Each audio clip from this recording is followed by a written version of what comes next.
অনুভূতি খুবই ভালো। জাজেসরা খুবই ভালো ছিলেন। আর আমার খুব পছন্দের দুজন মানুষ এখানে ছিলেন। আজিজুল হাকিম স্যার ছিলেন যে আমার খুবই পছন্দের একজন মানুষ অ্যান্ড তারা খুবই কোঅপারেটিভ ছিলেন। ভালো লেগেছে আমার। তারা আমারও খুব পছন্দের মানুষ। সো যাই হোক, কি জিজ্ঞেস করলো? আমার নাম জিজ্ঞেস করলেন অ্যান্ড আমি বর্তমানে কী করছি, আমার দেশের বাড়ি কোথায়। তারপর একটা প্যারা দিল সেটা আমাকে পড়ার জন্য। অ্যান্ড যেহেতু আজকে আমার এক্সাম আছে MBA ফাইনাল ইয়ারের, দ্যাটস আমাকে আর খুব বেশি সময় রাখিনি, আমাকে খুব তাড়াতাড়ি ছেড়ে দিয়েছে।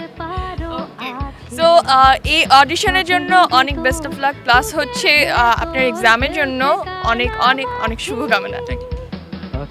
সো বুঝতেই পারছেন যে পার্টিসিপেন্টসরা কিন্তু নিজের মতো করে চেষ্টা করছে।